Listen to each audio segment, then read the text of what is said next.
মহিলা উদ্যমিতা আঁচনিৰ জৰিয়তে অসমৰ মহিলা আত্মসহায়ক গোটৰ সদস্যসকলক লাখপতি বাইদেউলৈ ৰূপান্তৰ কৰাৰ বাবে আমি হাতত লোৱা আঁচনিখনৰ হিতাধিকাৰীৰ তালিকা মাৰ্চ মাহৰ আগতে চূড়ান্ত কৰিবলৈ আমি সিদ্ধান্ত গ্ৰহণ কৰিছো।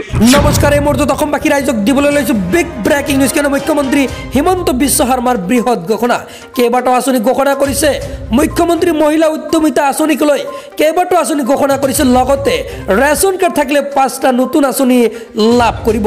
কি আঁচনি ঘোষণা কৰিছে সবিস্তাৰে আজিৰ এইটো ভিডিঅ'ত জনাইছো। হয়, মুখ্যমন্ত্ৰী হিমন্ত বিশ্ব শৰ্মা ছাৰৰ বৃহৎ ঘোষণা।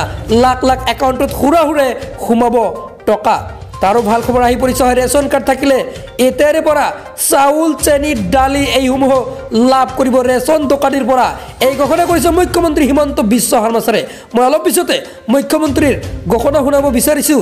আপোনালোকে মুখ্যমন্ত্ৰীৰ মন্তব্য শুনিব পাৰিব। ইয়াৰ আগত যদি ইউটিউব চেনেলটো ছাবস্ক্ৰাইব কৰা নাই, এতিয়া ছাবস্ক্ৰাইব কৰি ৰাখি দিয়ক। আৰু যদি ফেচবুকত চাই আছে, পেজটো ফলো কৰক আৰু ভিডিঅ'টো বেছিকৈ শ্বেয়াৰ কৰি দিয়ক। লগতে অৰুণোদয় আঁচনিৰ মহিলাসকলৰ বাবে আহি পৰিছে ভাল খবৰ। অৰুণোদয় যদি 3.0 বাবে আবেদন কৰিছে, তেন্তে আপোনালোকৰ বাবে ভাল খবৰ দিছে মুখ্যমন্ত্ৰী হিমন্ত বিশ্ব শৰ্মা ছাৰে।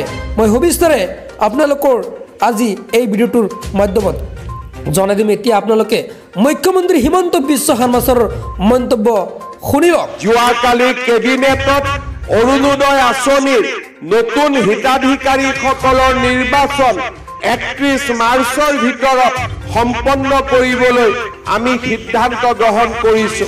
মহিলা উদ্যমিতা আঁচনিৰ জৰিয়তে অসমৰ মহিলা আত্মসহায়ক গোটৰ সদস্যসকলক লাখপতি বাইদেউলৈ ৰূপান্তৰ কৰাৰ বাবে আমি হাতত লোৱা আঁচনিখনৰ হিতাধিকাৰীৰ তালিকা মাৰ্চ মাহৰ আগতে চূড়ান্ত কৰিবলৈ আমি সিদ্ধান্ত গ্ৰহণ কৰিছো।